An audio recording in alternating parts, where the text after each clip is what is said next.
Perfect. We are live. Hey guys, welcome to the video and live stream. This is how to pass your real estate license in 2023. This is going to be our part 2 from what we filmed yesterday. And I'm going to go ahead and start the camera so that we're also recording as well. So let's go ahead and get started. So today's January 1st, 2023. It's a new month for the property management. So rent collections coming up, the lease renewals, you got to send those out, and then some other stuff as well. So what a great way to start the year off on a Sunday and start studying for this license. So let's see where we're at. We're on Champions. This is the exam prep, and we're going to go over some things that we didn't go over yesterday. You can download your textbook on here. So normally you get one that's like this, and it says exam prep, and I actually think I have it somewhere. Here it is. So, to be honest with you, I never read this thing, and I need to. But you get this, real estate exam prep, and it's really good to read. Has basically everything you need to know that would most likely be on the test. And then, so yeah, you get that. If you don't have the book or you lost it, they gave you an e-version. And then over here, this is their magazine that I was talking about yesterday about the SAE and CE classes, which is good to know because a lot of people just focus on getting their license, but then they forget that they forget about the SAE and then continuing education, because you're not just wanting to get your real estate license. If you're taking this career serious and you're trying to really grow, well, then you may want to look into getting other license like your home inspector or your mortgage loan officer license. So there's plenty of stuff that they offer on here. For where we're at right now on the exam prep, you have different options. So you can do, I'm in the materials, then there's exams, additional review, and then display all. Down here, which is something I'm going to start looking at, is the supplemental math worksheet. These I actually printed out and going to get my brother to actually help me with these because he's really good at math. So if you have anyone that knows math and that can, help you if you don't understand a lot of these problems like myself, well then they give you homework that you can do. And then also, if you run out of stuff to do, the supplemental math, they give you the worksheet and answer key, but then you can even check out what the broker has to study. So for the people that are getting their real estate license, say 4 years down the line, they want to become a broker, and they meet all the other education requirements, the 900 hours, and I think transactions and stuff, and they want to become a broker, this is the homework they have to know and all of this stuff. So if you really want to go above and beyond. And then down here you have the exam 1 score sheet. So that's pretty cool. So that kind of navigates you through that. Additional study tools. I tried joining this. I never had any luck getting in the study hall. It says it's every other Wednesday at 6 to 9. So that's cool. So it says it allows students to attend these sessions remotely from home using a webcam and mic. That would be really cool. Wow, you can ask questions about the material to a Champions instructor. That's nice. I thought it was just like a Zoom thing where you're just live with everyone and you have to be quiet. I didn't realize you could talk to the instructor. Oh yes, the flashcards. The app is good. It's cheaper. It's $3, but you can also get the cards, and these are actually pretty good. This was like $20, and just to show you guys, so you don't have to, you know what you're buying, is you get these cards, it'll say the term and then the definition.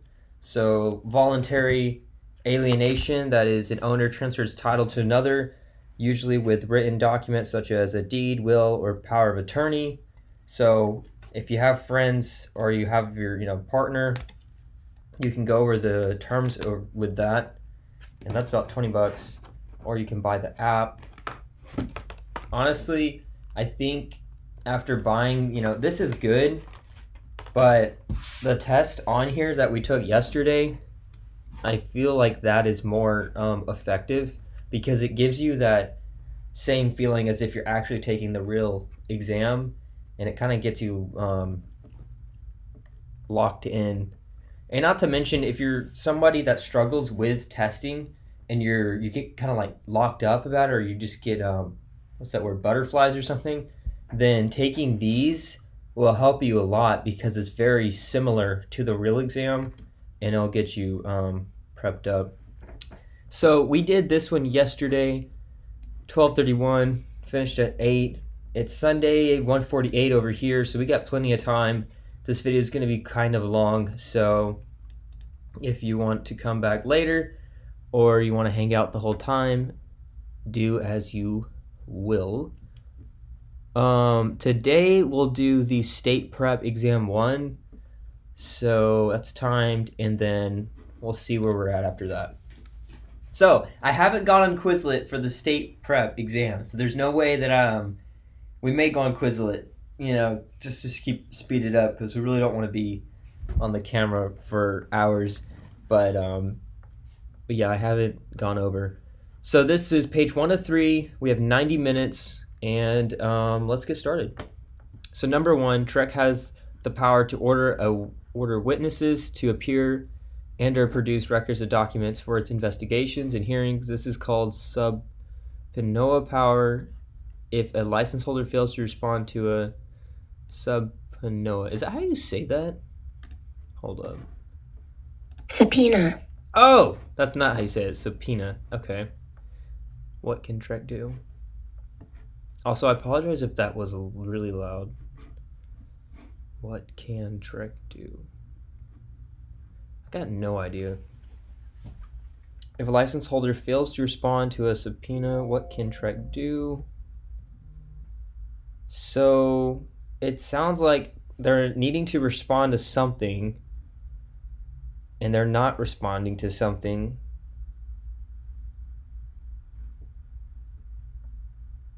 Oh, I remember this question. TREC can file suit with the Attorney General to enforce the subpoena. They're probably not just going to revoke the license without a hearing. I mean, if you just think about it, that doesn't make sense. No legal organization really works like that. They always have a hearing and they follow their steps. TREC can assess administrative penalty against the license holder for up to $44,000. As we know, the actual amount that they do is $5,000. So that's not right, although that could be for something else. TREC can file charges of felony against a license holder based on fraud. Maybe, but that doesn't sound like the best answer, so we're going to go with C. Number 2, a license holder in violation of TRELA has received a summons from TREC that a hearing will be held regarding the possible revocation or suspension of his license. The license holder fails to respond to the summons. What will TREC do? Schedule a hearing at the state office. Schedule a hearing in the district court serving the license holder. Schedule a hearing at the main office. No.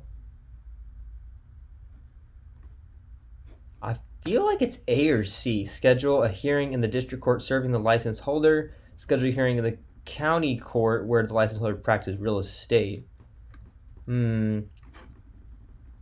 Okay. Well, you know what? I have a vow. We won't use any Quizlet to do this exam, and we'll see really how much we know, because then it'll give you guys an accurate, really shows if we know our stuff or not. And then we might take it again and use Quizlet. TREC has received an application for a Texas real estate sales license from Mary. Mary has completed all her educational requirements and passed the state exam. At this point, TREC will begin the background check. Which of the following statements is false?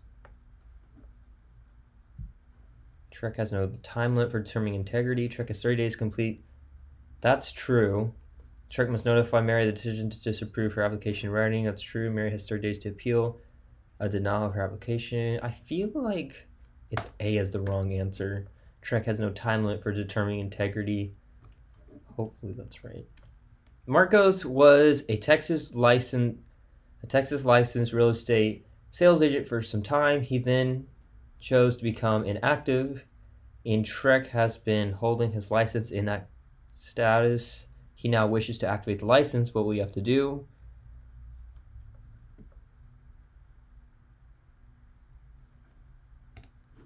I believe it's that one. I know you have to pay something. I don't think they'd make you pay $200. They might. Gosh, I want to use Quizlet so bad. Which of the following must be posted in a public location on your broker's wall? Oh, yes. This is... not that one. Policy and Procedures Manual. I don't remember hearing about that. Consumer Information Notice 1-4. No. I think it's broker's name at least half the size of the largest posted advertisements.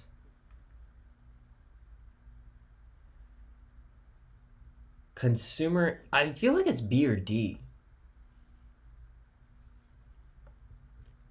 Guess we'll find out at the end. Fidelity is one of the canons of professional ethics within the rules of the commission. That means which of the following?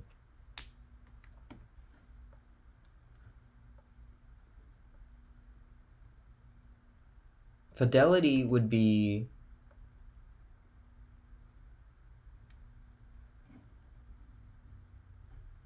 being knowledgeable in your geographic market area, avoiding lying, omitting, or misrepresentation.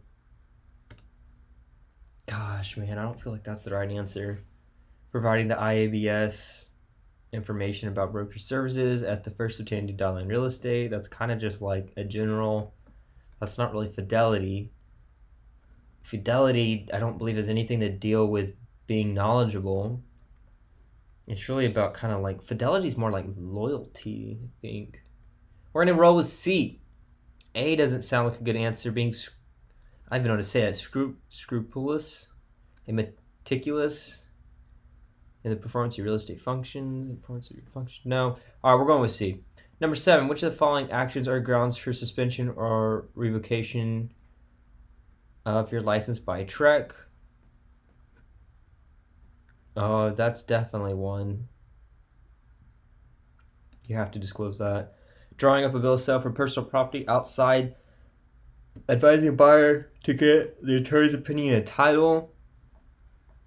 No. Failing to list an expiration date in an employment contract. I really think it's A. Drawing up a bill of sale for personal property outside the transaction. That doesn't really sound bad. They're supposed to disclose if they have 10% ownership interest in an entity involved in the transaction. That's true. We're going to go with A. Number 8, a Texas broker may pay commission to...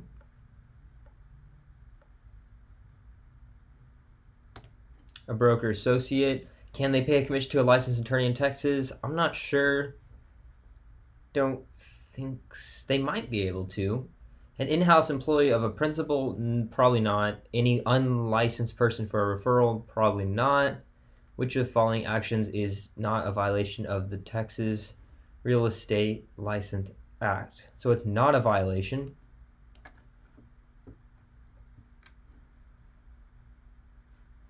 Oh, I earned this question.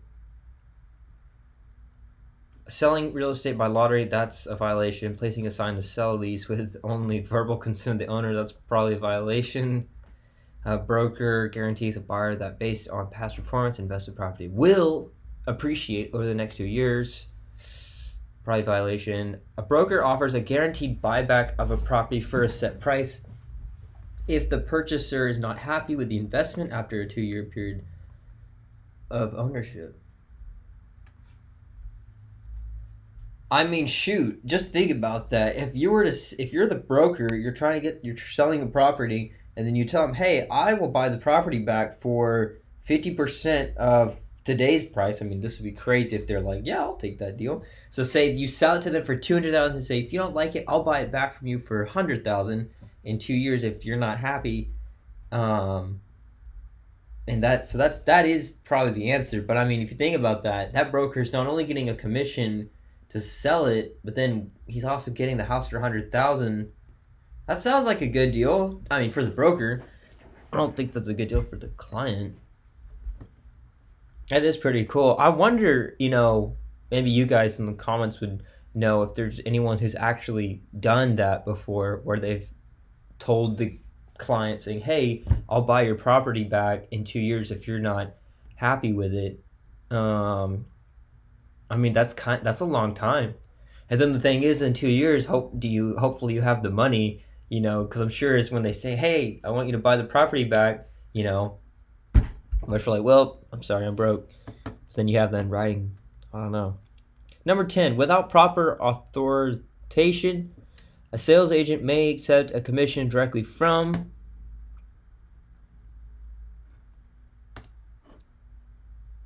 a seller, a buyer, the title company. I'm going to say C is broker.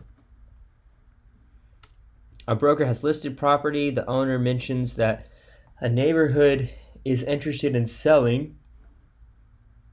Okay, so the broker meets with a neighbor and secures a second listing. Both listings sell and the broker earns a commission on each.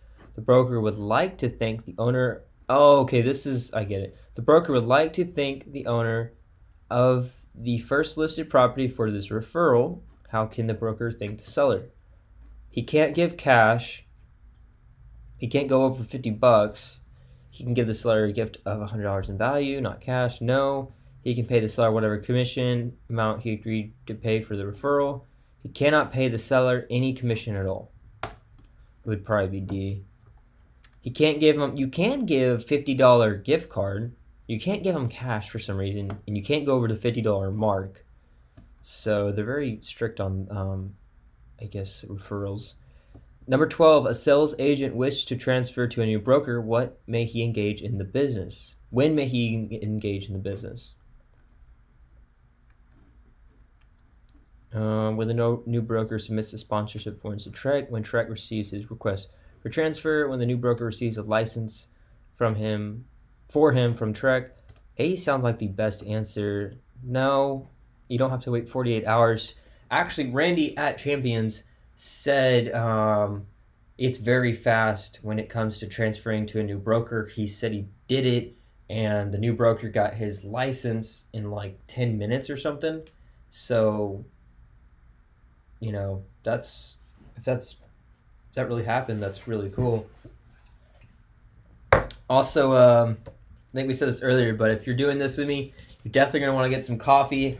And real quick, as a pause, if you like Chip Ahoy cookies, crunchy cookies, whatever, and you want some that aren't super unhealthy, you should check out these.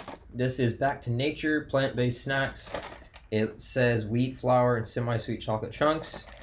And I always check on the back for these so that it doesn't say anything that would say high fructose corn syrup or any of the Red 40 stuff. I heard that's not too good for you, so may want to avoid that. And has 1 gram of protein. Not like that's gonna do you much, but yeah, you're gonna want to get some of that and maybe some water. Oh, and you can get this at Sprouts or Whole Foods, which, to be honest with you, you get a better deal at Whole Foods. Sprouts is honestly really expensive, but Whole Foods is, they're kind of close, but Whole Foods has more better cookies and stuff than Sprouts. So, where are we at? Number 13, which of the following is the responsibility of the broker? A, the listing advertisements of the sales agent he sponsors. The continuing education of all license holders he sponsors. The final, if you're thinking about B, that would be the license holder's responsibility to make sure they're getting their continuing education, I would think. Number C, the financial opportunities and success of the license holder he sponsors. That's definitely something the broker probably doesn't want to be responsible for. It's the license holders that are responsible for their success and financial opportunities, I would think. The timely renewal of licensees by the sales agent he sponsors. No, these are kind of all self-responsible ones. Let's go with A, the listing advertisements of the sales agents he sponsors. Probably going to be A. If we get that wrong, I'm going to be mad because A sounds like the best answer. Number 14, which with the knowledge and consent of her broker/employer, an unlicensed assistant is showing property to prospective buyers. What is true about this situation? Okay, so here's the key word, with the knowledge and consent. Well, she has knowledge and consent, but here's the other key word, an unlicensed assistant is showing property to prospective buyers. What is true? Well, she's unlicensed. Only the broker can be fined, only the unlicensed can be fined, both the broker and unlicensed can be fined of a third-degree felony. Both the broker and unlicensed assistant can be fined. Only the unlicensed. Man, this is tricky.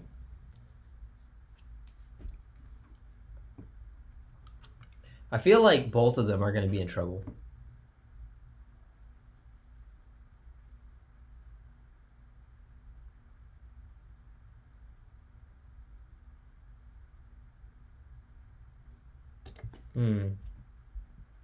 I don't think it's a third-degree felony. You know, both of them are most likely going to be in trouble. I'm going to go with B. Hopefully we get that right. Number 15, in the event of a conflict between the statutory duties of intermediary and the common law duties of dual agency of a broker, which takes precedence? Oh, this is a tricky one. In the event of a conflict, so there's a conflict between intermediary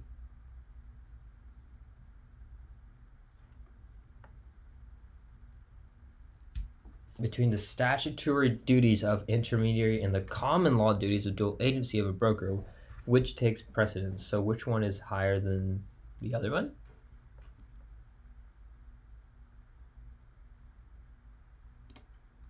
I'm going to say B. Whichever the broker is entered into first. Whichever the broker and the parties agree to. Probably B. 16. When must representation be disclosed and in what form? That's a great question.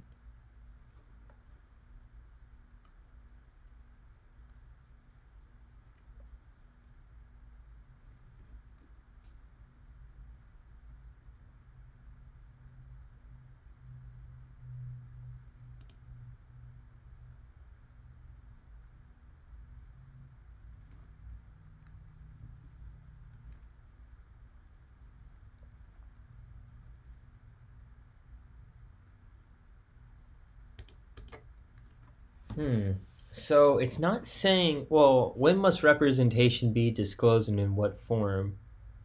So it is asking that you would disclose, and it's also asking what form. Well, the form, it could be in orally or in writing. In writing at first contact. In writing at first face-to-face contact with a party. It's either B or it's D.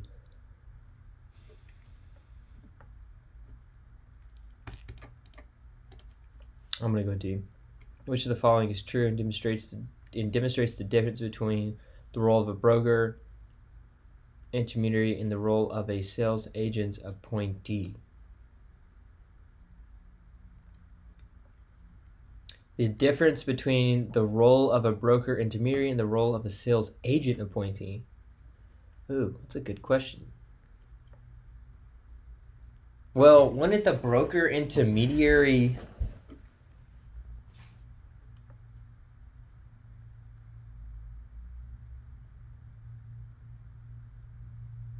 So it's asking for the difference between...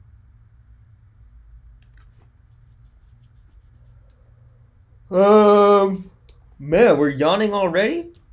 We need some water. The sales agent may give advice and opinions to one party in the transaction. The sales agent may give advice and opinions to both parties in the transaction. That's not right. If he's a sales agent, he's on one side. He can't be on both. The broker may give advice and opinions to one party in the transaction. The broker may give advice and opinions to both parties. Well, couldn't the broker give advice and opinions to both parties in the transaction? Broker intermediary. Well, it's asking for what's true.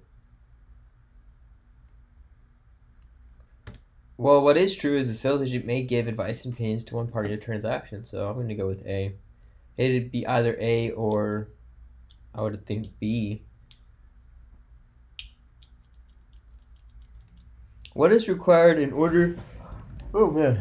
What is required in order for a broker to act as an intermediary? The broker must have written permission of the seller and the buyer, including information how the broker is to be paid. The broker must have written permission of the seller in the listing. May have verbal. Nope. The broker must use strict promulgated forms for intermediary status and appointments.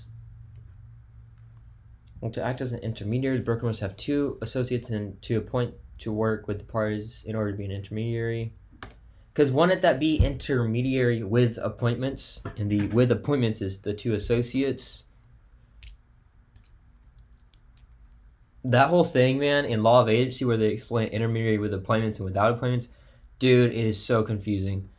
You remember it once they explain it, but then like a week later you forget exactly all of it. It's like crap. The broker has signed an exclusive agreement to represent a seller. Which of the following is a requirement of the minimum level service in this situation?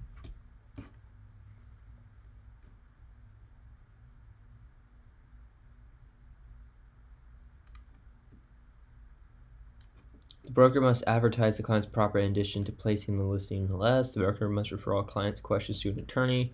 The broker must present any offer to or counteroffer from the client. The broker must put the interest of the client above all others, except the broker's own interest. No, that's not right. I would assume it's the broker must present any offer to or counteroffer from the client.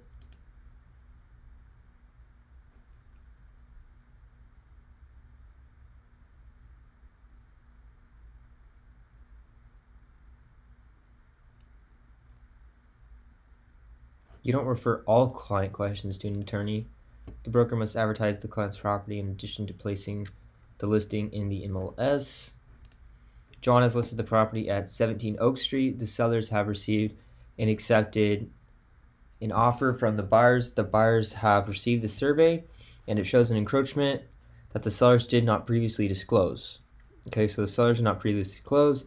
Buyers are not willing to purchase the property in this condition. What action on the part of the buyers must be taken?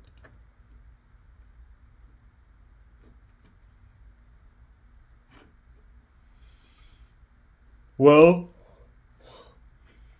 it shows an encroachment and the sellers did not previously disclose.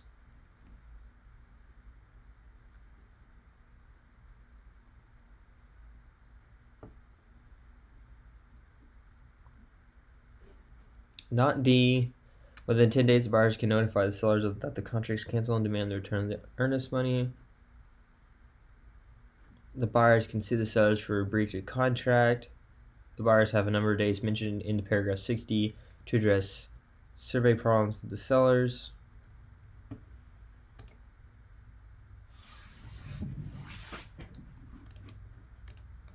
Honestly, I feel like 6 or A is the right answer. And B, kind of. Why does it say within 10 days? Because none of us know how long their thing was set. We're going to roll C. Who is responsible for filing in the effective date of the real estate sales contract? Wouldn't it be the broker?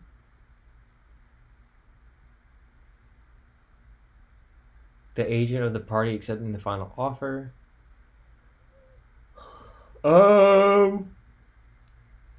The effective date, the broker. That's probably not right, but we'll see. If it's not right, it's probably going to be B.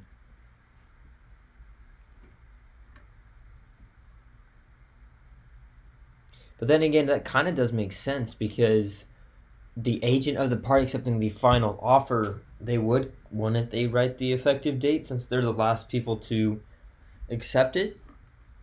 And then after them, they're the ones putting it in the next steps. Number 22, what tract promulgated form should be incorporated into the contract when a buyer wants to obtain possession before closing and funding? Oh, this is the into the contract.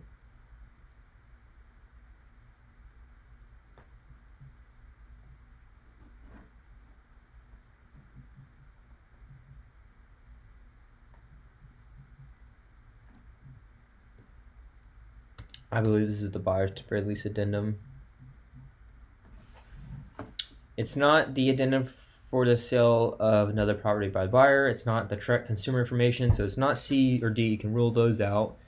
The seller's temporary lease addendum. I would go with the buyer's temporary lease addendum because the buyer is temporary. I feel like the buyer is the key word here. So with the seller's temporary lease addendum, let's Google that one. I said not Quizlet, but we can use Google. Okay, seller's temporary residential lease form used when the seller occupies property for no more than 30 days. Oh.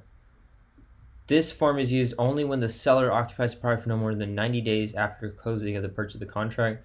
Okay, so it's the inverse of the buyer's temporary residential lease.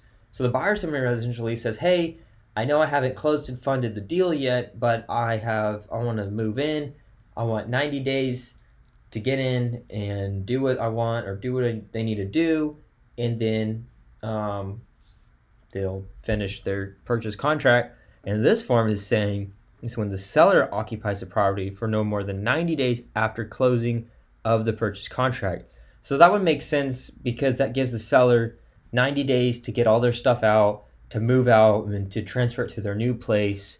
So that would make sense. And so in this case, when a buyer wants to obtain possession, it would probably be the buyer's temporary lease addendum. When must the option fee be delivered?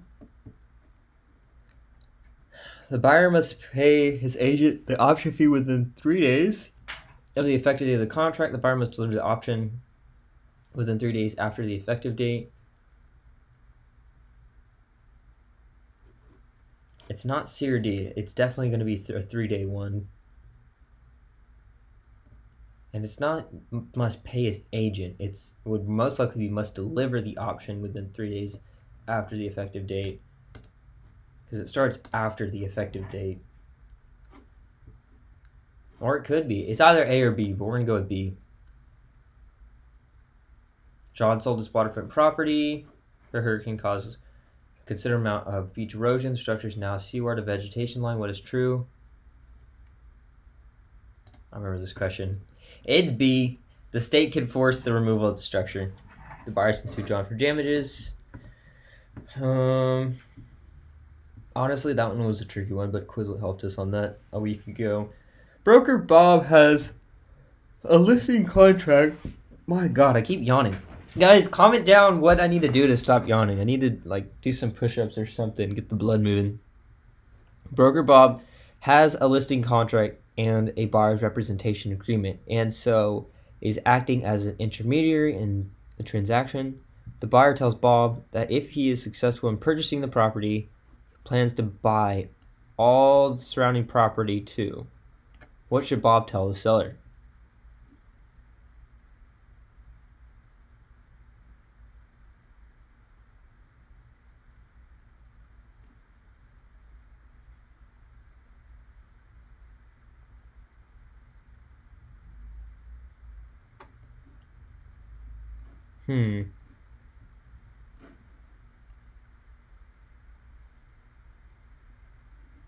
So he's selling the broker Bob that if he is successful in purchasing the property, he plans to buy all the surrounding property too. What should Bob, the broker Broker Bob tell the seller? Wouldn't this be confidential information from the buyer?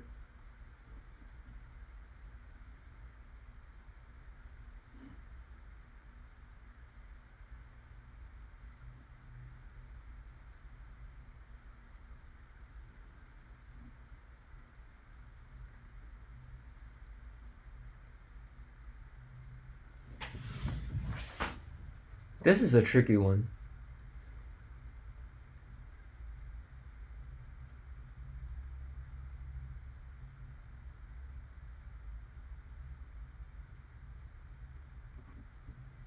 D looks like a good answer, but I'm going to go with A. Number 26. Trek rules require a license holder to disclose his dual role if he's representing himself in a transaction.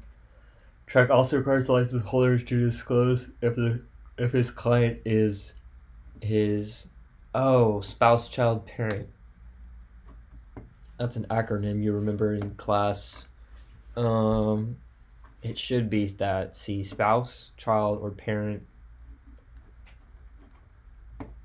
Okay. Which statement about Texas homestead protection is false? Homestead protection is automatic and may not be waived in Texas. That is true. Homestead protection will prevent foreclosure for unpaid property taxes.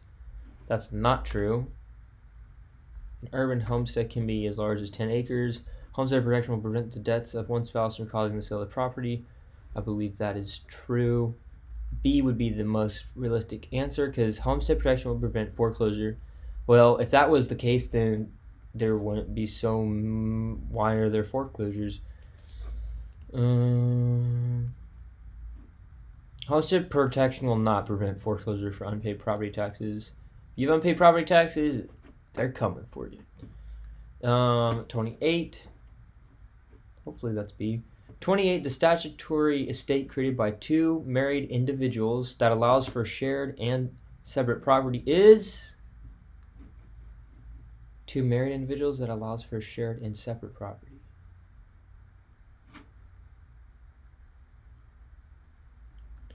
Oh, this is a confusing one. The statutory estate. All right, real quick, we need to check. We're still okay. Good. We're still going. So yesterday, real quick, whoever's watching the stream, is I was streaming, but I was trying to post the video after, and it didn't let me do it. So if anyone knows how to post a live stream as a video for the channel, so anyone else watching can see it, let me know. Because, doing these live streams is great, but the problem is it goes in a different category on the channel. So if anyone's watching your videos, they may not see the live stream because they may not know to go over there and to click in that category. So, just a quick note. The statutory estate created by two married individuals that allows for shared and separate property is it common law marriage? Is it community property? Well, if it's community property, then it's both together, so they don't want that. Is it homestead? Not sure. This is why I need to study those terms. I'm going to go with common law marriage.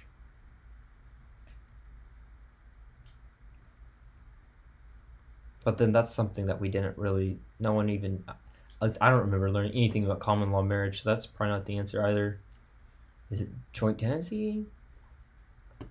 All right, 29. Which of the following can be an HOA ban?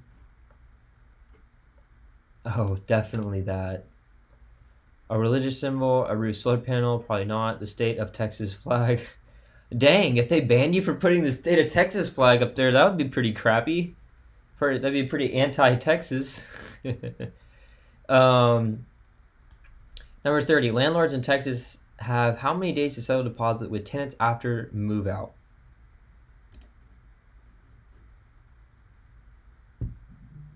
Wouldn't that be the negotiated? What in the world?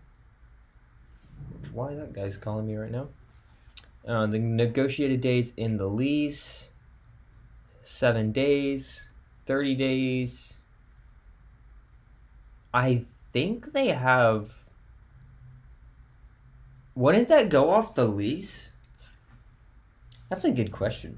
That is a really good question. I think though the rule is actually you have 30 days to settle their statement of deposit. All right. Oh wow, we're at the end. Okay. So that's page 3 of 3 of the State Prep Exam 1, Real Estate Salesperson. We are around 34 minutes. Let's see how we did without using Quizlet. Here we go. Submit all your answers. Oh! 67! That's not bad.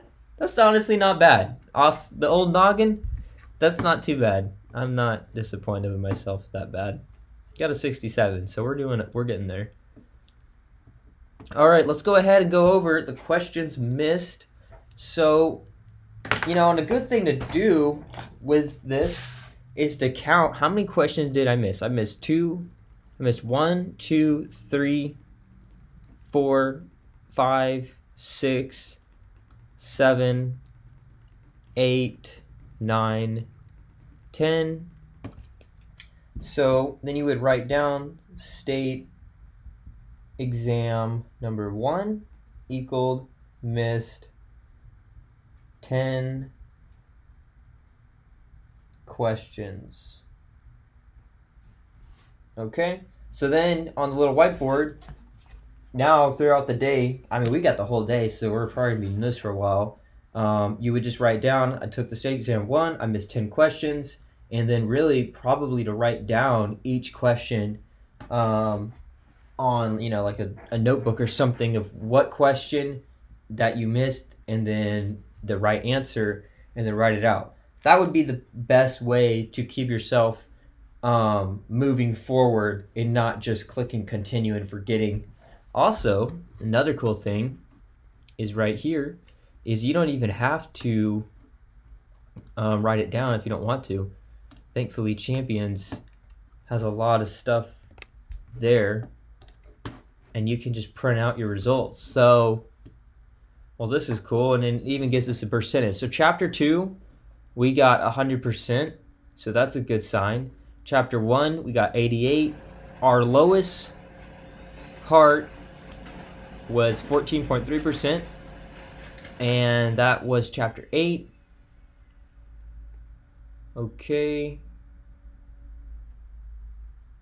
Well, wait, hold up. Asian Exam 1. I wonder if this is all of them. Or if this is just for this one.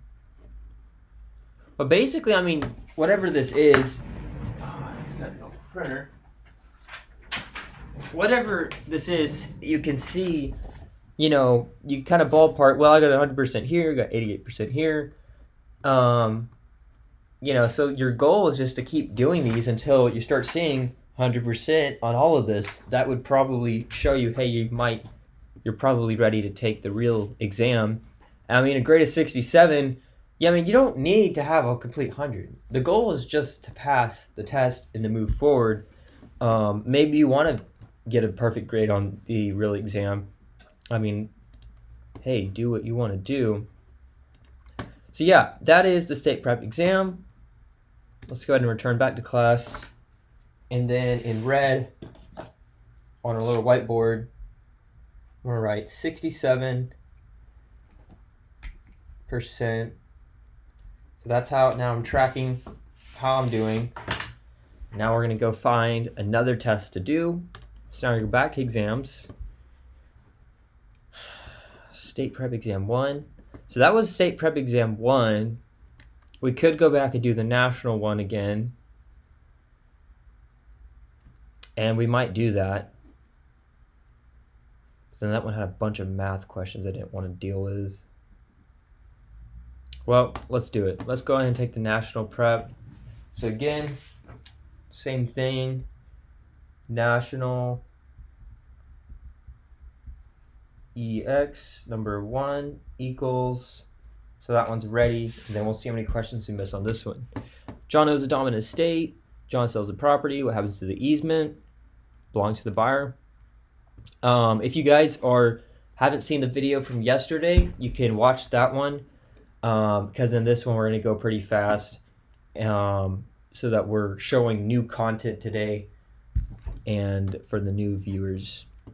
Number 2, a commercial tenant's lease will expire at the end of the month. He is currently in the process of moving his display. What is true? He can take these fixtures as long as he moves them prior to lease end. Yes. Mark's fence is trespassing in John's land. This is an example of encroachment. This is, surveyor has described a property from the point of beginning 200 feet north. What kind is this? What type of description is this? Most likely meets and bounds. Oh, no, wait, hold up. Does not meet and bounds. That's a lot block system. The local government has changed property use from commercial R1. This is an example of police power. Which of the following would be sufficient cause for a sheet? Property owner abandons the property. What type of legal description is most likely to be included in those sales? Plans a residential subdivision. Probably lot and block. When a property has easement appurtenant is true. The easement limits the servient state. I remember doing this question yesterday, and I believe C was wrong. I believe it's the easement benefits the servient estate. When an encroachment exists on a listed property, what are the roles of the agents involved? So there's something on the property. Oh, we got this wrong yesterday. The listing agent is closing agreement, and the buyer's agent recommends a survey. That's the answer. See, yesterday we did this one. We said both agents should disclose the existence of the encroachment, suggest their clients to get separate surveys. Well, I mean, that's kind of pointless for both of them to get the same. You know, that'd be like the buyer saying, hey, let's get the foundation looked at. And then the seller's, hey, let's get the foundation looked at. And they both have foundation companies come out to look at the same thing. What really should happen is the listing agent discloses the encroachment, says, hey, Mr. Seller, there is a encroachment on the property. What do you want to do? So he's disclosing the encroachment, and the buyer says, buyer's agent talks to the buyer, says, hey, we would recommend a survey for the encroachment. So that should be the answer. And I mean, going back to this one with the foundation story is, yeah, I guess it'd be good to have both of them have two different foundation companies out to see if they need to replace the foundation. But, you know what? I don't know where I was going with that. Moving on. Number 10. John, Maria, and Mark are joint tenants. Mark dies. Maria sells her share to Jane. John and Jane are tenants in common. Next. What? John owns a lakefront property. Boom! Here's the key word, lakefront. If it's a lake, it's littoral. If it's a river, it's riparian. So it's littoral. You can always check. And I mean, you know, you want to read the whole question. We're going kind of fast. So lakefront, you see it once, you want to see it, check it again. This is water rights to the lake. You definitely know. You see two words that say lake, it's probably littoral. If it was John owns a property by a river, he has been granted water rights to the river. That would be riparian. You see river twice, riparian. You see lake twice, probably littoral. It's not D or B. Those don't have any correlation. Mary's parents gave her a life estate on a house. John is the remainder man. Mary leased the property to Bob for 5 years. During the lease, Bob died. What happens to the property? This was a question from yesterday. When the tenant dies, property goes to Mary. Bam! Moving on. 13. A property owner has defaulted on his mortgage, and the lender has sent a notice of foreclosure. Before the foreclosure, he's able to pay some owes. He pays all that he owes and reclaim the property. This is an example of voluntary deed. B, redemption. C, accession. Accession? How do you say that? D, deed in lieu of foreclosure. It's B, redemption. And I can prove that right, guys, because check it out.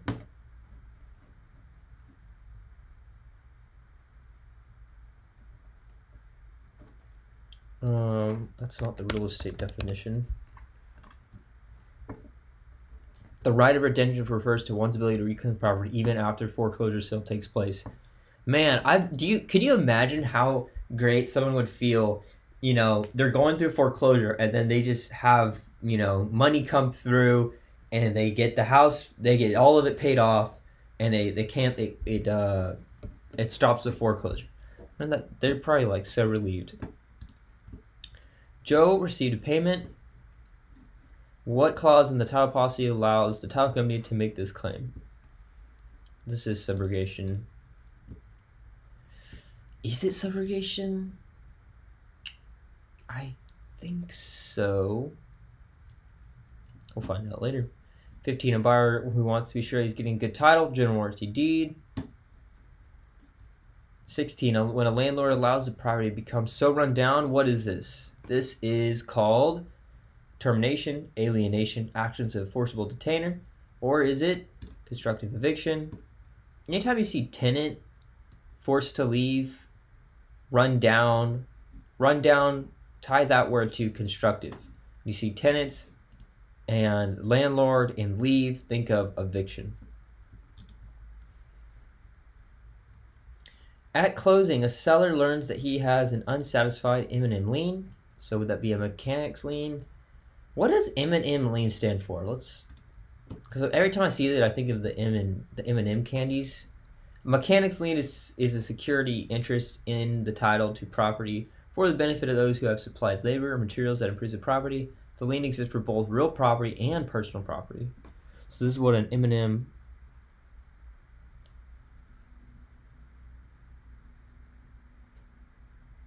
Wow, that's what it looks like. So if you ever get one of these, how to file a lien in Texas. Wow. I mean, dude, that's important to know because as a GC, general contractor, last year when we were doing some jobs for builders, actually it's 21, so about 2 years ago, we that would probably apply.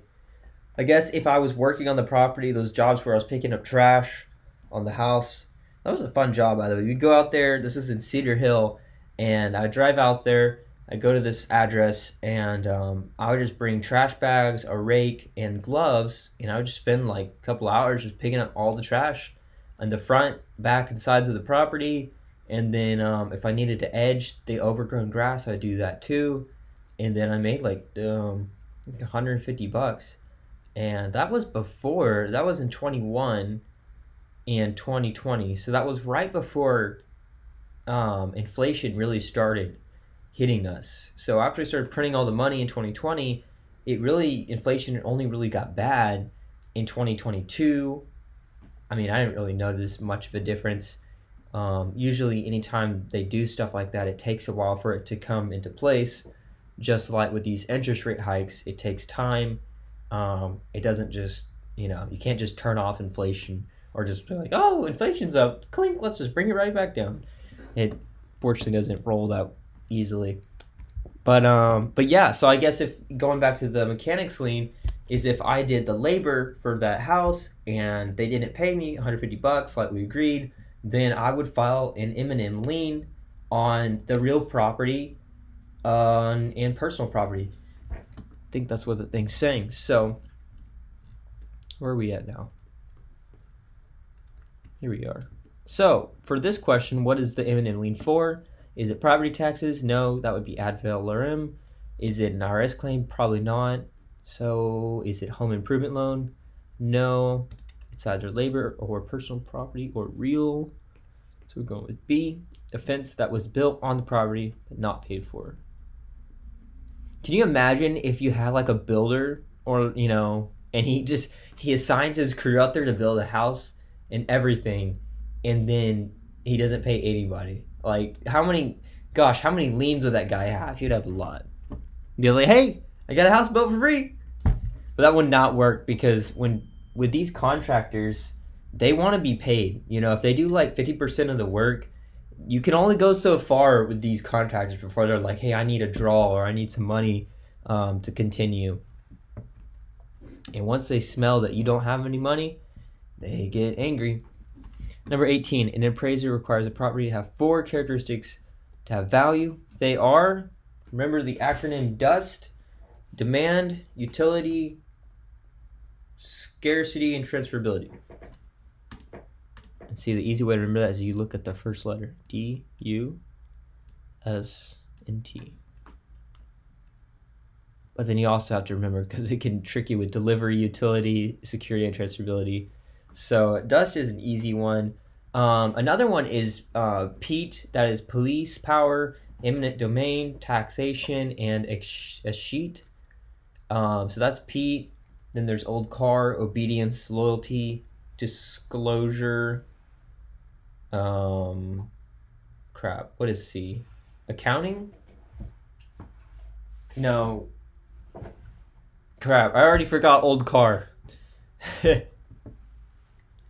The funny thing they would say at Champions is they would say if you're not getting any closings, you're driving a what? Old car.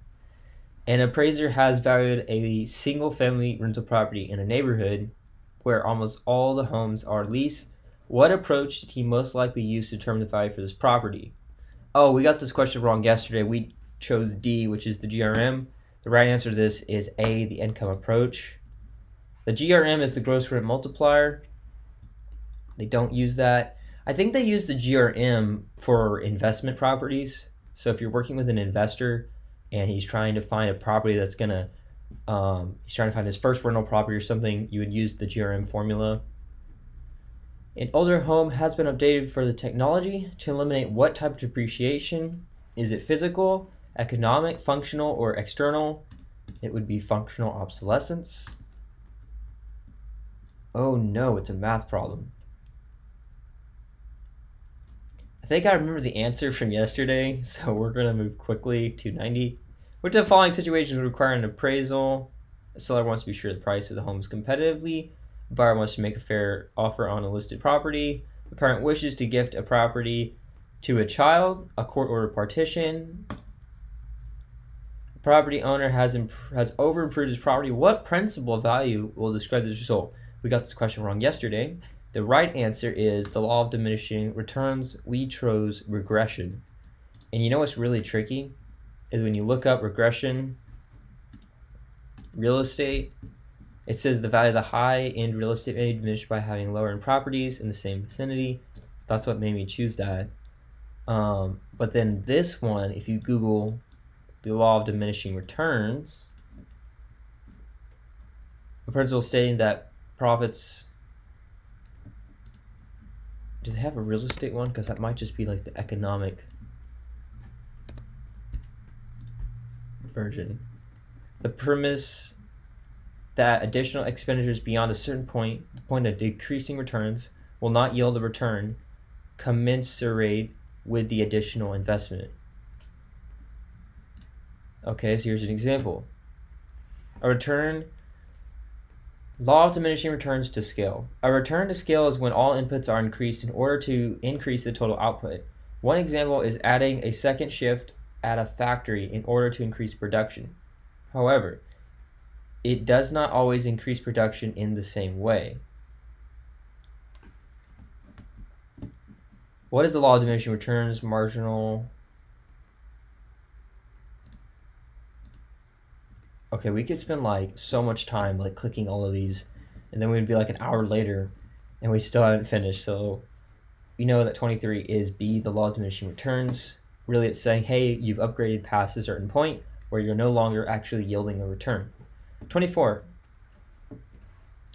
Oh, this is one of those tricky questions. We thought yesterday was C, saying from the National Association of Licensed Certified Appraisers. That sounds like a great answer.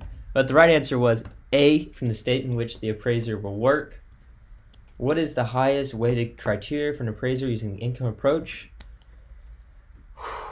Crap, forgot this one. Rate of return, capitalization rate, market value, net operating income. He's using the income approach.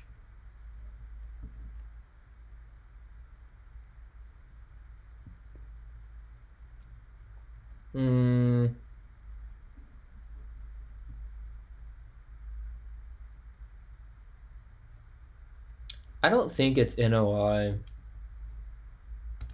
I think it's rated return. It's not market value. I don't think it's D, even though that was the answer we chose yesterday. We're going to go with that.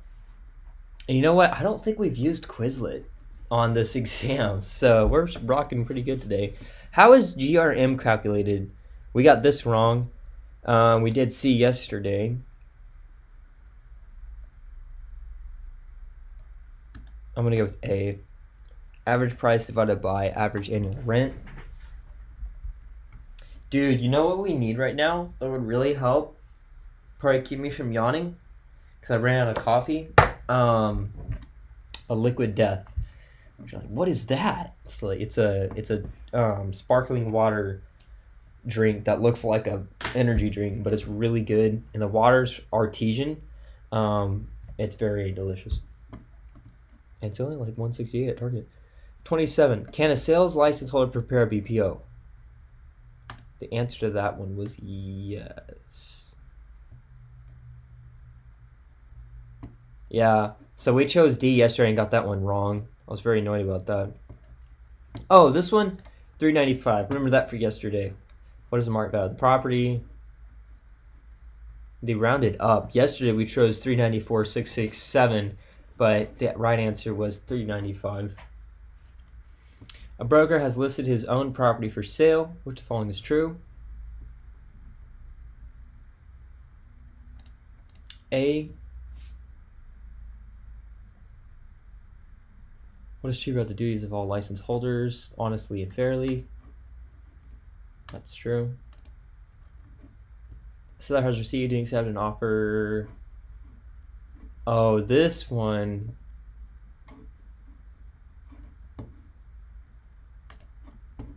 So this one's saying the seller notifies the buyer that he's unable to close on the required date, but he will be able to 2 days later if the buyer agrees. So the buyer's has higher leverage at this point, so it is voidable at the option of the buyer. But then again, it's kind of tricky. Is it B or is it C?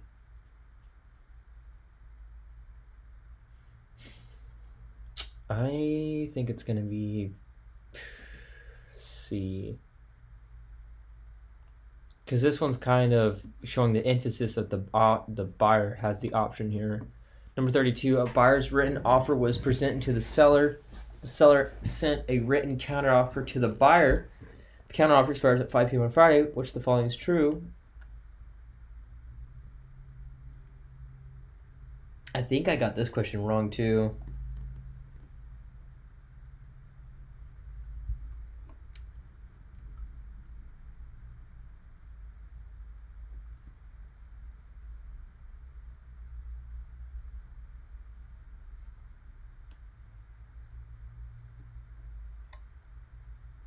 Oh, hold up. The reason why we got this wrong,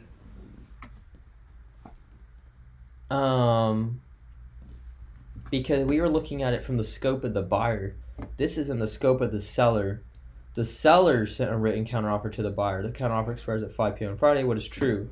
The seller may withdraw anytime before the buyer accepts the counteroffer. Our answer yesterday was the seller may withdraw the counteroffer until it's 5 p.m. on Friday. Well, that's not true, because if they accept it,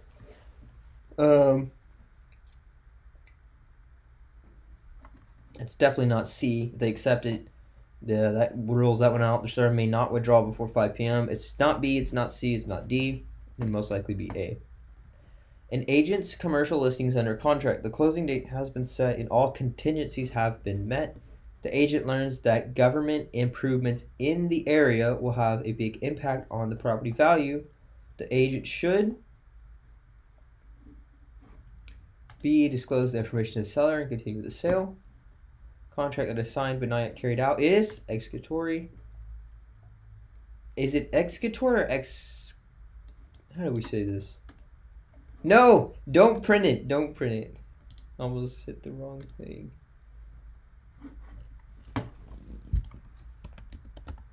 Alright guys, watch your ears. Executory. Executory. Okay, what in the world? Executory. I feel like I'm learning that the bad way by listening to him say that. Let's listen one more time. Executory. Executory. I don't even know if that guy in the video can say that word right. They need to hire a better. They need to find a better sound guy for that one. A word guy. Word man. Number 35. A buyer wants the right to purchase a property during the next 2 months at a negotiated price in terms. What type of agreement should he enter into with the seller? This was an option contract. Yesterday we did a contract for deed. That's something else. A sales contract, an implied contract. Which of the following creates a general agency relationship? A listing agreement, a buyer rep agreement. And what did a buyer rep? I don't know. A management agreement, a sales contract. I'm gonna go with C. I know for sure a management agreement is a general agency relationship. A property management agreement. A buyer rep agreement. I wonder, is that a general agency relationship or is that... Which of the following statements about a bilateral contract is false?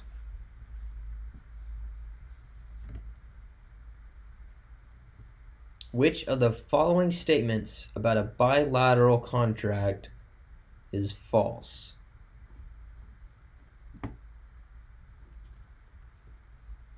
I don't really know.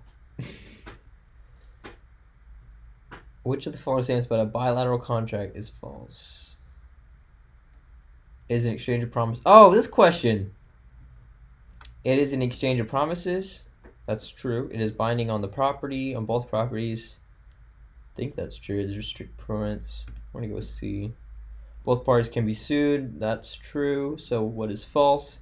It requires a strict performance on the date specified. That's C, so that would probably be false.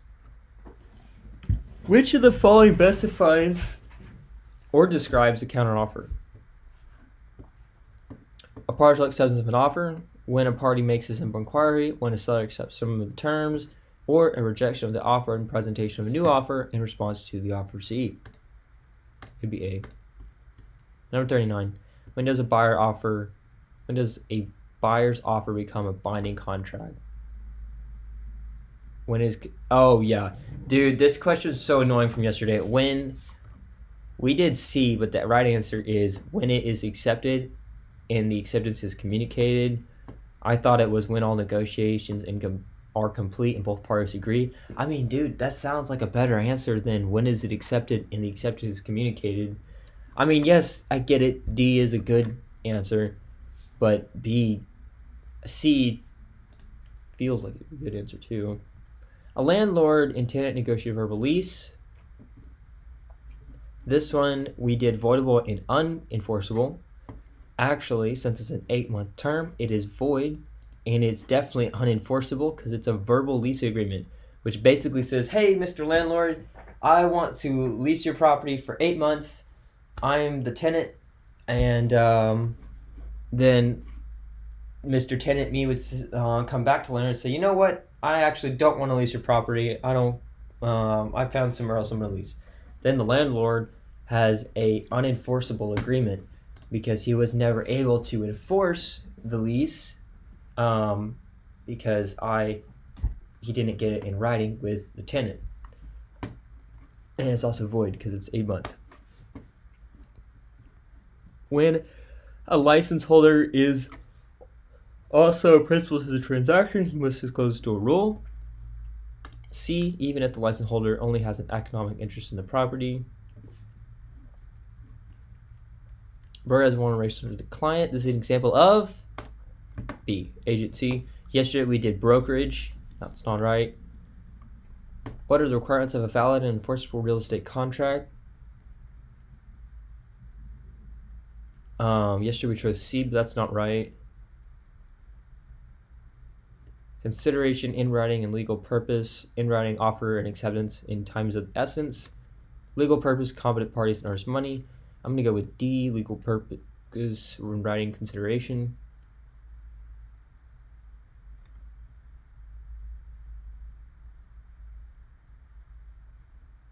You know what? D's not even that good. I'm going to go with B. In writing, offer and acceptance in time is of the essence. What is the most important duty of an agent? Loyalty. A property where there's been a murder, stigmatized. License holder markets her listing as being the most beautifully decorated home. She's guilty of puffing. It's okay to puff, just don't puff too much. Broker has purchased general liability insurance for his company. This policy will protect the company assets if, what's the key word? A client is injured on company property. Bam. And then this one right here, the broker is found guilty of false advertising. That would be in professional liability, also known as errors and omissions. I think 48, a license holder is just case in class in marketing. What is false? Exaggerate puffing, which leads to misrepresentation, is not permanent. That's true. Puffing is in advertising is permitted. That is true. The license holder does not need written permission from her clients. That is. Wait.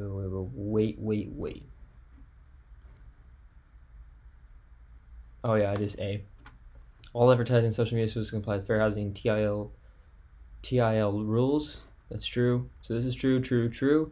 That's false. The license holder does not need written permission from her clients to advertise their properties on social media. Guys, there's a lot of clients out there, prospects, leads, whatever you want to call them, and not all of them are going to be very open to social media. Some of them be like, do not put my house on the internet. I don't want to be. But they're going to freak out. Okay, they're going to sound just maybe similar to that. Maybe not so squeaky.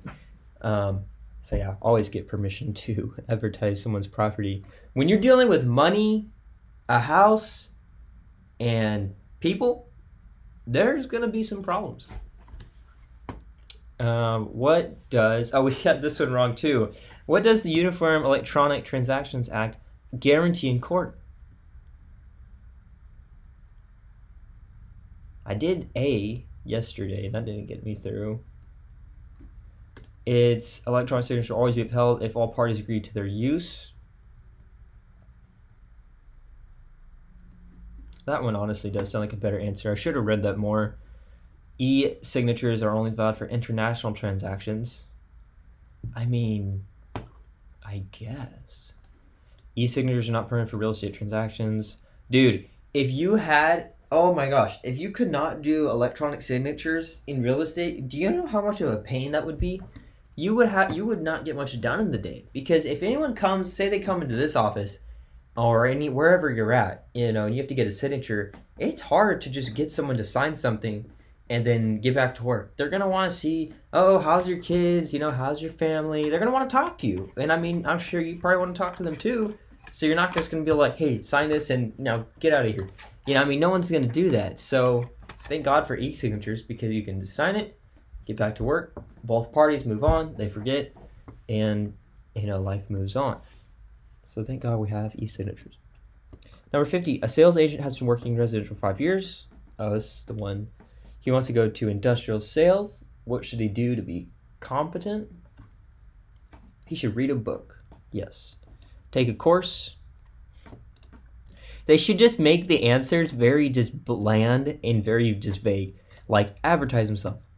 Read a book. Take a course. Align himself. Just something like, just 2 words. So you have to make the exam so freaking hard. They're like, what? What is the answer? Align himself with and work in the industrial property specialist to learn the business. Should he take a course about industrial marketing? All of these are good, but the best answer would probably be this: align yourself with the work and with an industrial property specialist to learn the business. Number 6, a sales agent in your office has been farming a neighborhood and counseling sellers to sell when, to sell now. He's mentioning the relocation of a larger number of immigrants. He's suggesting the property values may begin to fall. He's practicing channeling, good marketing technique, yeah, for him, steering or blockbusting. Well, he's definitely blockbusting, which is basically saying getting everyone to try to sell their property. They use fear to create panic to create sales, to create opportunity, and then they kind of just repeat it. So they're saying, hey, Mr. Owner, sell your property now. There's a group of people coming in. They're going to drop your housing prices are going to go down if they come here.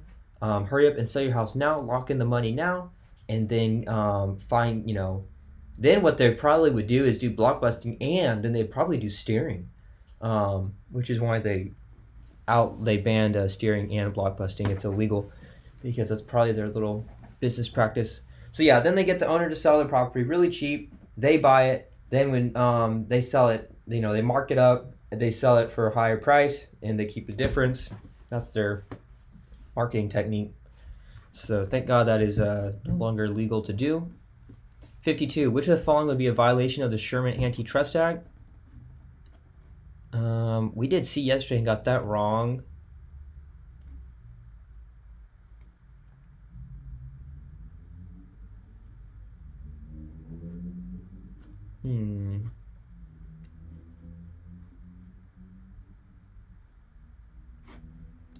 I think it's this one. That's just negotiations. This answer, it sounded right to me, but apparently it's wrong. Brokers selling market areas to affiliated sponsors, that's not wrong. An MLS service requiring a minimum commission rate for listing it accepts. That is wrong. Okay. 53, a senior apartment. Yes. This is if it's 55 or older, there's a vacant apartment, can they refuse to lease it to a single mother with a child? Answer is yes. I feel like I'm going to get that wrong. I don't know why. 2 brokers are discussing commissions at a social function with the intention of setting a rate for their market.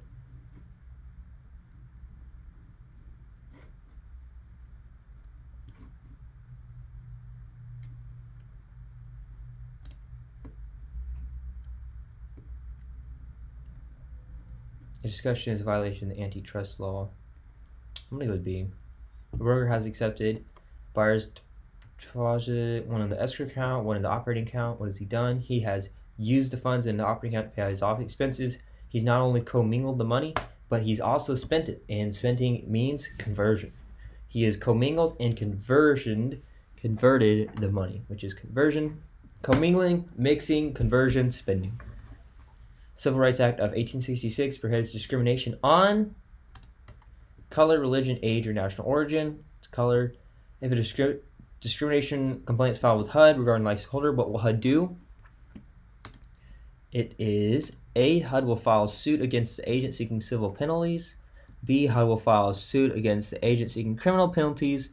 HUD will revoke the license. HUD will fine the license holder $55,000. It is A, HUD will file suit against the agent seeking civil penalties. Which of the following advertisements would be in violation of the Federal Fair Housing Act of 1968, and it was amended in 1988? I think it's C. Which of the following statements about lead and the lead disclosure is false? So with these type of questions, you want to look for what is true. Well, what is true? Lead is found in paint, pipes, and soil. That's true. All lead must be removed and remediated before the property can be sold. I don't know. The disclosure must be provided for all properties built before 1978. That's also true. So boom, that's 2 done. Disclosure always allows buyers. Disclosure allows the buyers to waive the right of the lead inspection. I believe that's true. So I'm going to go with C. All lead must be removed or remediated before the property can be sold. That is false. It does not all have to be removed. It just needs to be disclosed that, hey, there's some lead here. A popular method of dealing with the asbestos problem on a property is it mitigation, condemnation, assessment, or encapsulation? Be encapsulation. Which of the following actions would not be advisable for a real estate license holder trying to avoid liability with environmental issues?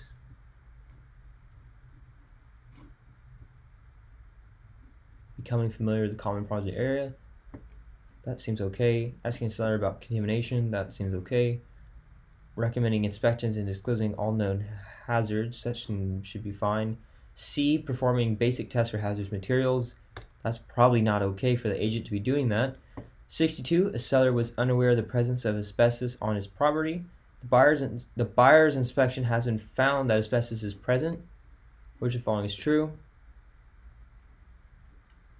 There is no duty for the seller to perform asbestos abatement. That is actually the answer. Asbestos removal is not considered hazardous. The removal of asbestos is called remediation. As a result, EPA rulings that presses asbestos on a property automatically avoids a sale. It's A.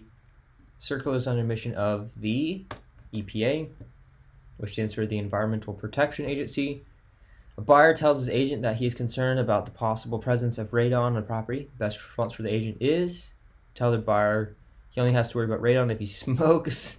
No, sorry, that's not the best answer. B, tell the buyer to have an inspection. C, tell the buyer there's no need to worry because if radon was present, they would be able to smell it. D, tell the buyer not to purchase the property in question if he has radon concerns about it. Probably be B. 65. A seller's disclosure is used in many states. Which of the following statements about disclosure is false?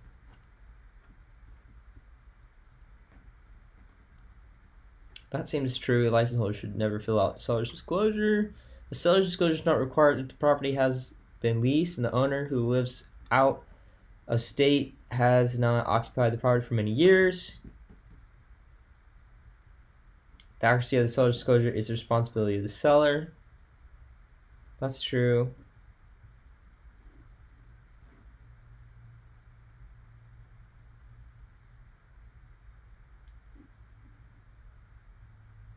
I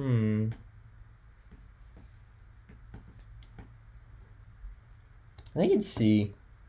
A broker can be held liable for misrepresentation of material fact on the seller's disclosure if the misrepresentation could have been detected by visual inspection. Yeah, that doesn't sound like a good thing. 66. How long does the seller have to keep a copy of the lead paint disclosure? 3 years. Which of the following closings would be regulated by RESPA? RESPA! It's condominium. I always forget. I think that stands for real estate sales. You know what? When you don't know, just right click and then left click. Real Estate Settlement Procedures Act. I don't know why it's so easy to forget. It was a law passed by U.S. Congress in 1974. Requires what? What is the purpose? To provide consumers with improved disclosures of settlement costs and to reduce the cost of closing by the elimination of referral fees and kickbacks. Oh, yes. Okay. RESPA. This is for, thank God we have this. This Procedures Act keeps, it keeps agents and lenders from, it'd be like an agent saying, hey, Mr. Lender, give me a kickback for giving you my client to do the loan for, or it would be the lender asking the agent, hey, Mr. Agent, give me a kickback for allowing you, for the client I gave you to do the sale or something. So, and the reason why that's important is because RESPA keeps the cost of closing cost fees down. If you didn't have that, then you'd be paying a lot more because you'd be paying these referral fees and kickbacks to these agents and lenders, and just it'd be a mess. And so RESPA is regulated. Which of the following closing would be regulated? So I guess the condominium is something that moves a lot, high activity, and RESPA is regulating that. In many instances, a lender will require a buyer to purchase PMI when financing the purchase of a home. What does PMI do? It ensures the lender's exposure to risk, usually the top 25 to 30% of the loan amount. Bam. Ensures the total loan amount. No. Pays off the loan, leaving a death. No. It's not that either. Ensures the lender will receive the entire balance at foreclosure. No. It's just a 25 to 30% of the loan amount. Which of the following can be used to protect a lender from loss? Interest income, discount points, a buy down, a prepayment, or origination points. It is a prepayment penalty.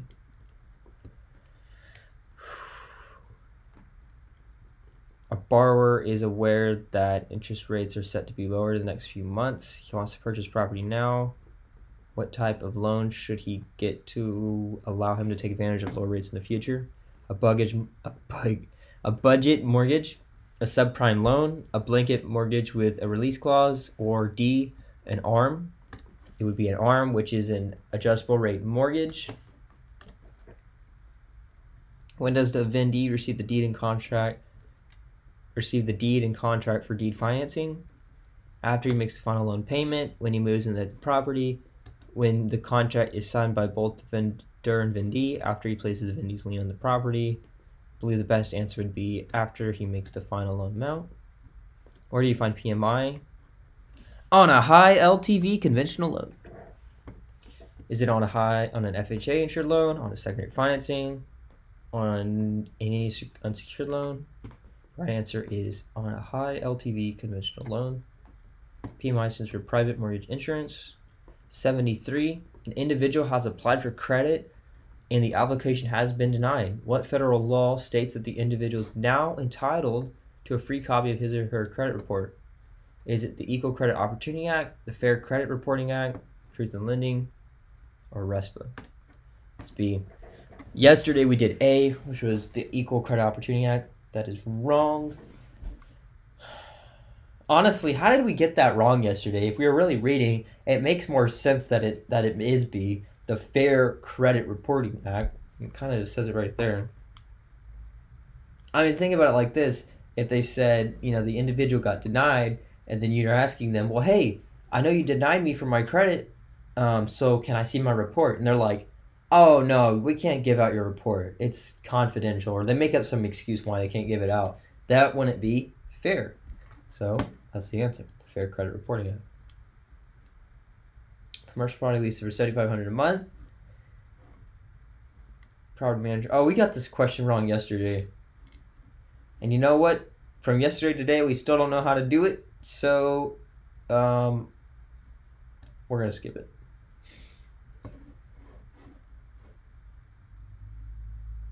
I always skip the math ones. And that is because I don't want to spend a lot of time on those. We're going to review those later. What is their equity at closing? I think I did this one yesterday. If it's a hard math one, dude, I just skip that thing. If it's... Okay, let's see here. Okay. So $200,000 with an LTV of 80%. They have repaid $27,000 of their original loan amount. They just sold home for $229,000. So $200,000 times 80% is $160,000 minus 27, $133,000.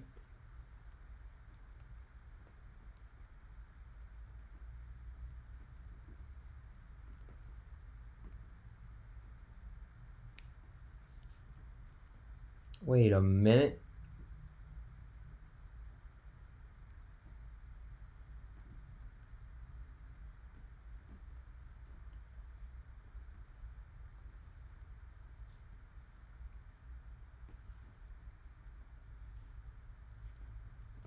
$96,000. That might be it, might not. Basically, I just took 80% of $200,000 and then subtracted 127 and then subtracted 229 and got 96,000. And you know what? We should have done that on here so you guys could have seen. So 200 times 80% minus 27,000. Oh shoot. Oh my gosh. Why are these calculators such a pain to use? Someone in the comments were like, no, you're just an idiot. 8% minus 27, 1, 2, 3. 2, 2, 9, 1, 2, 3. 96,000. Let's keep that handy dandy thing right there. A lot is sold for 100,000 with a 90% LTV. The seller has agreed to pay 3 discount points. This one did 100. Oh, I keep forgetting that. This is 100,000 times 90%, 90,000. Now, so how did I do this yesterday? 90,000 divided by 100 times 3, so 2,700. That's right.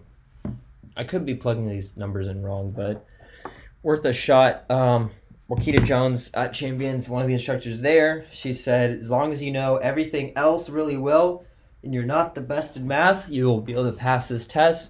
So if you're like me or other people out there that aren't too good at math, you probably don't want to be spending so much time learning it.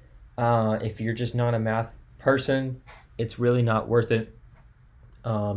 It's good to know. I think it's good to know your math, obviously, but as for the sake of getting licensed so that you can start getting in the field, you're going to learn the math the one way or the other down the course of your career path. It just, you want to get rolling on it. A commercial property is 200 times 300. There is a lot premium for frontage. The premium is $50 a front foot. How much will the buyer pay for the lot premium? I mean, is this one just a simple times 50?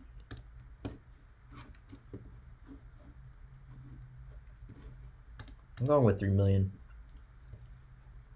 Property was purchased for $400,000 3 years ago. Oh, I remember this question. So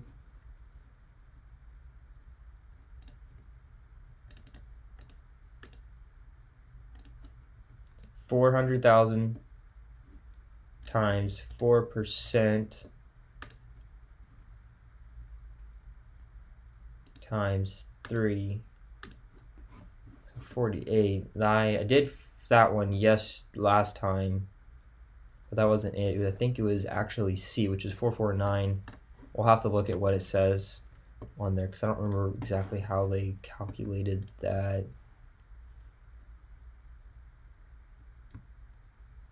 Yeah, look at that one at the end. Using cost approach, what will be the value of two-story? Okay.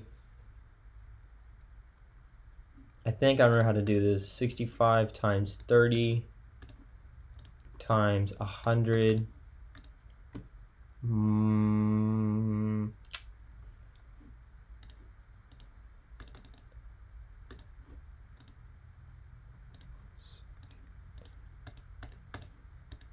$260? Nope, that's not right either.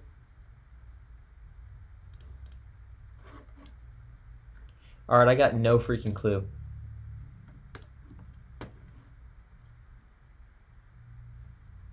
Well, wait, hold up.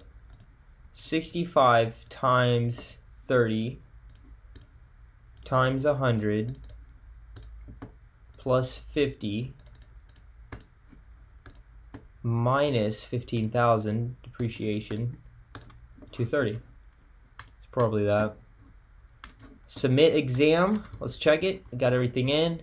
All right, page 8 of 8. We are about to hit 50 minutes. Real estate salesperson, national prep exam 1.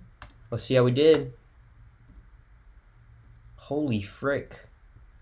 We passed this with a grade of 85 without Quizlet. Guys, let's do this. Look at that. So that really just goes to show you when you do this back to back, you improve a lot. All right, same as before. Let's count how many questions we missed. 1, 2, 3, 4, 5, 6, 7, 8, 9, 10, 11, 12. Wait, what? 1, 2, 3, 4, 5, 6, 7, 8, 9, 10, 11, oh crap, 12 or 13. So then again, we're going to write, we missed 12 questions. Not too bad. So now let's go ahead and see what we missed. Let's start at the bottom. Just keep rolling this thing around. Number 80, using the cost approach. Oh man, we just did this one. Okay, so it was B is correct. Land plus building, depreciate minus depreciation. So you can do L plus B minus D. 65 times 30 times 2. Oh, we forgot the 2. Equals 3,900 times 100. Yeah, look at that. See, that's the tricky thing about it, is if it has words and numbers, you gotta read the words too, because that's a number right there. Equals 3,900 plus building cost 50,000 minus depreciation. That's minus equals 425. Dude, that's an easy math problem there. I should be able to understand that. Number 78, a commercial property is 200 times 300. There's a lot premium for the frontage. Premium is $50. How much will the buyer pay? A is correct. 200 times 50 equals 10,000. Well, wait. How come? All right, we'll have to review that more. 77. A lot is sold for 100,000 with a 90% LTV. The sellers agree to pay 3 discount points and an origination point for the buyer at closing. How much will the seller owe at closing? C is correct. 100,000 times 0.90 equals 90,000 loan. 90,000 times 0.04 equals 3,600. Wait a minute. We got this wrong? Oh, bro. You know what? Rather than us just reading it, let's actually throw in the numbers so that we're really locking this in. So they're saying you get 100,000 times 0.90. 90 times 0.04 equals 3,600. 3 discount points plus 1 point. Origination equals 4 points. Okay. So that is 3,600. Oh, because the other way is I was thinking it'd either be 2,700 or it's 3,000, because I know 1 discount point is 1%, which is 1,000 times 3, so 3,000. Okay. 75. A is correct. $10,000 times 12 equals 120. Gross rent 120,000 times 0.92. Occupancy. Oh, so I guess anytime you see a property has a vacancy rate and it says 50%, then you would do 0.50. If it said 90%, then you would, or if it said 9%, then you would do 10%, then you would do 0.90. Or it said 50, you do 50 or something like that. Okay, equals 110,400 minus 47 equals 62. 62 divided by 0.10. Rate of return equals 628,000. These questions are so confusing. So then that means the correct answer was A, 628. A commercial property leases for $7,500 a month. C is correct. 7,500 minus 725 equals 6,775 times 0.8 equals 542. Okay. Seller disclosures use many states. Which of the following statements about the disclosure is false? B is correct. A seller's disclosure is not required if the property has been leased and the owner who lives out of state has not occupied the property for many years. That is false, so that is the right answer. So true, true, true, false. 43. What are the requirements of a valid enforceable real estate contract? How did we get this one wrong? Correct answer is D, consideration in writing and legal purpose.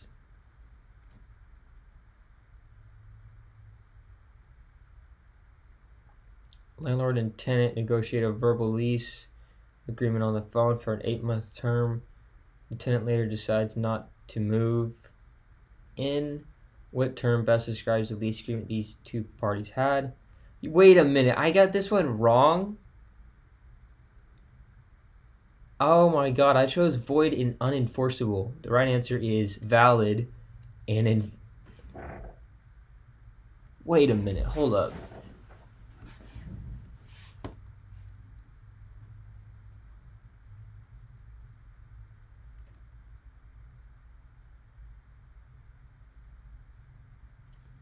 Hold up, that's confusing. Okay, so a verbal lease agreement for 1 year or less is valid and enforceable. So it's A, valid. I chose void and unenforceable. How did I get there? Wow, okay. Well, this is why you read these answers so that you know what so you understand for next time. Dang, we got this wrong again. How is GRM calculated? Correct answer is B, average price divided by average monthly rent. Usually with these, we're gonna have to start writing out the question answer. So it's average price divided by average average monthly rent. So AVMORENT.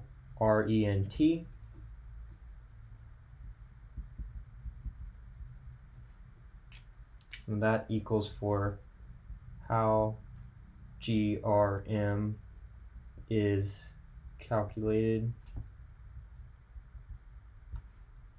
All right. What is the highest weighted criteria for an appraiser using the income approach? Correct answer is D, NOI. No way! That's what I chose yesterday. We would have gotten that right if I went with the answer from yesterday. That's a bummer. When a property has an easement appurtenant, somebody comment down below. Let me know if I'm saying that right. Which of the following is true? C is correct, which is the easement limits the subservient estate. We chose the easement benefits the subservient estate. The easement appurtenant is a benefit to the dominant estate and a limit on the subservient estate. It passes to the buyer when the property is sold. Okay. And they're referencing that from real property characteristics, legal description, and property use. A surveyor has described. It's B, meets and bounds. Oh, wow. Okay. Meets and bounds contains point of beginning, terminal point, monuments, government survey system, contains section, township range. Monuments are descriptive points in a meets and bounds description, but are not a legal description. Lot and block and subdivision plot is a legal description from recorded maps and plats. Real property characteristics, legal descriptions, and property use. We need to find this chapter right here, real property characteristics, legal, and property use. We need to find that, and that would probably help us get to 100. We're at 85. It's without Quizlet, so we're getting there.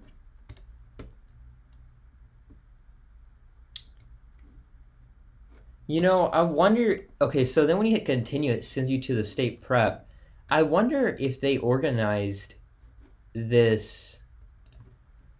Here's what I'm thinking. I got a new theory. Okay, so you go to my classes. You go to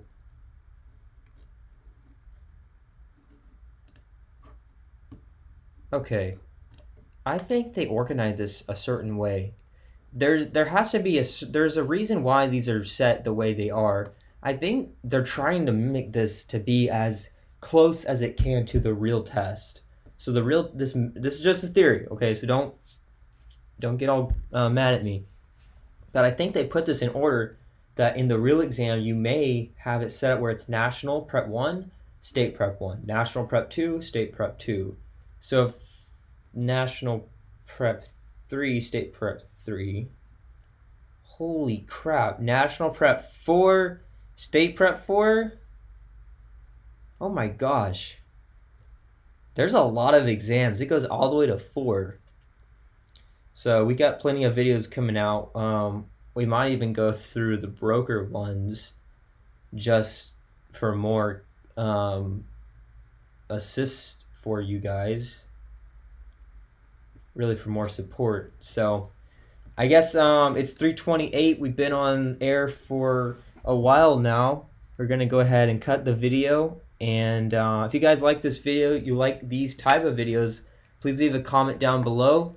Like and subscribe. And in our next video that are going to be coming up, we're going to go through the flashcards and actually read through these and really go through this stuff so that you guys can get your real estate license.